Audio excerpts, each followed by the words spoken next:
Саламатсыңарбы 2 класстын билимдүү окуучулары. Мекентаңы сабагын баштайбыз. Урматтуу билимдүү окуучулар. Бүгүн силер менен эң кызыктуу темада сүйлөшөбүз. Мен ойлойм, бардыгыңарды ден соолугуңар дагы, маанайыңар дагы жакшы. Карагыла балдар. Күн бизге карап жылмайып, өз мээримин чачып турат. Келгиле балдар, биз дагы күнгө карап жылмаялы. Күн дагы жылмайган, күлгөн балдарды жакшы көрөт. Мына ушундай жагымдуу маанай менен сабакты баштайбыз. Бүгүнкү сабактын темасы экономика эмне? Окуучулар, силер бүгүнкү сабакта экономика жөнүндө, экономиканын бөлүмдөрү жөнүндө алгачкы түшүнүк аласыздар. Жаңы сөздөрдү жаттап, үйрөнүп, максаттуу тилде эркен сөйлөй аласыздар.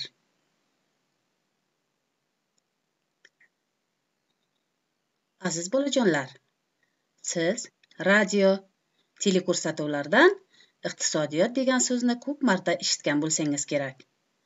Мамлакаттын иктисодияты жакшы дейилсе, унда жашайотган халктын турмушу жакшы болот. Чүнки иктисодият бу кышлак хожалыгы, санаат, курулуш, транспорт, савдо тармокларынын бой экенлигин аңлатады. Har bir хожалыктан buvilarga beriladigan nafaqa, oylik, maosh uchun soliq, pul yig'iladi. E'tiboringizni rasmga qarating. Bu rasmda qo'lingizdagi pulni keraksiz narsaga sarflab yoki yo'qotib qo'ysangiz, kattalar yomon ish bo'libdi, tejash, iqtisod qilish kerak edi deyishganini eshitgandirsiz balkim. Bu nima degani? Aziz bolajonlar, buni siz qanday tushunasiz? Pulni bemaqsad sarflamaslik kerak, tejash kerak deb tushunamiz degan javobni berdingiz deb o'ylayman. To'g'ri, mana shu tejash so'zi iqtisodiyot so'ziga bevosita bog'liqdir. Bu so'zlar boylik degan ma'noni bildiradi. Demak, bugun sizlar bilan tejashni o'rganamiz. Quyidagi jadvalga e'tiboringizni qarating. Jadvaldagi so'zlarni o'qiymiz. Qishloq xo'jaligi, qurilish, savdo, sanoat, transport. Buni bir so'z bilan iqtisodiyot deb ataymiz. Bu yerdagi har bir soha bir-biri bilan chambarchas bog'liqdir. Birinchi rasmga qarang. Bu rasmda qurilish sohasi tasvirlangan. Qurilish sohasi deganda biz qurilishni yoki qurilishda olib borilayotgan ishlarni tasavvur qilamiz. Ikkinchi rasmda transport sohasi tasvirlangan. Bunda biz transport turlarini tasavvur qilamiz. Transport turlarini biz juda yaxshi bilamiz. Uchinchi rasmda savdo sohasi tasvirlangan. Savdo sohasida esa biz savdo sotiqni tasavvur qilamiz. To'rtinchi rasmda sanoat sohasi tasvirlangan. Sanoat sohasida esa ishlab chiqarishni tasavvur qilamiz. Aziz bolajonlar, soha deganda biz ish turlarini tushunamiz. Masalan, qishloq xo'jaligi desak, qishloqdagi ishlarni tasavvur qilamiz. Qani aytinglarchi bolalar, qishloqda odamlar qanday ishlarni bajaradilar? Rasmlarga e'tibor qiling. Bu rasmlarda qishloq xo'jaligida odamlar pichan g'amlashadi, ekin ekadilar, ekinlarni parvarish qiladilar, mollarni boqadilar, ularni parvarish qiladilar, ekkan ekinlarini hosilini yig'adilar. Juda to'g'ri bolajonlar. Mana shularni qishloq xo'jaligi ishlari deymiz.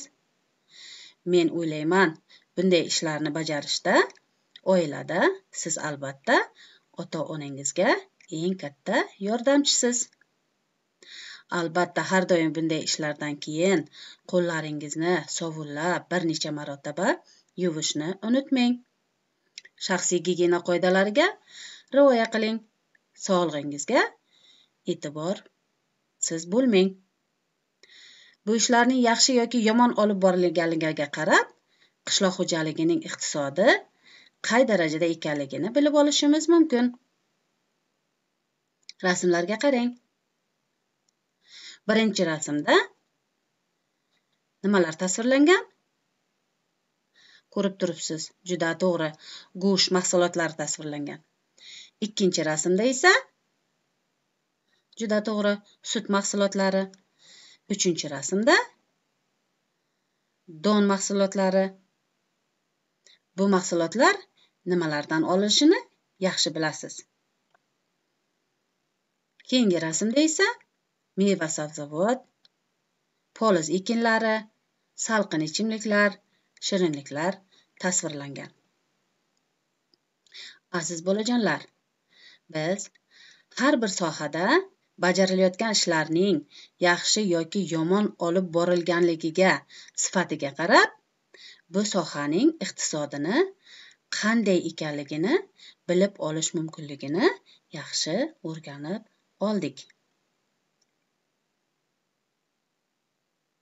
Baldar, bugungi saboqdan sizlar emnelarda o'rgandinglar?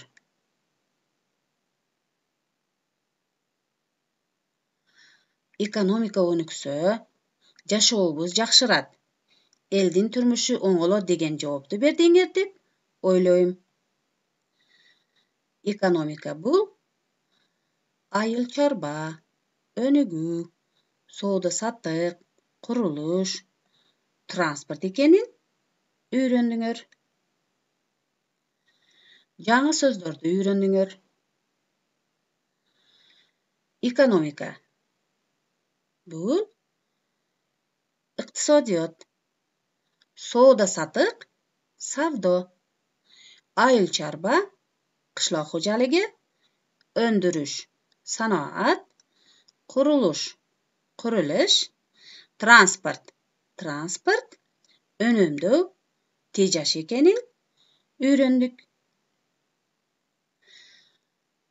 Hurmatli bilimli o'quvchilar, sizlarga uyga topshirma. Yangi so'zlarni so'zliq daftaringizga yozib, jattag'ila. Uy biloda ayil charbasindagi ekonomika jonida suylashgili. Hurmatli bilimli o'quvchilar, o'shani menen mekan tanuv sabog'i oyog'ina jetdi. Salomatda qolingizlar.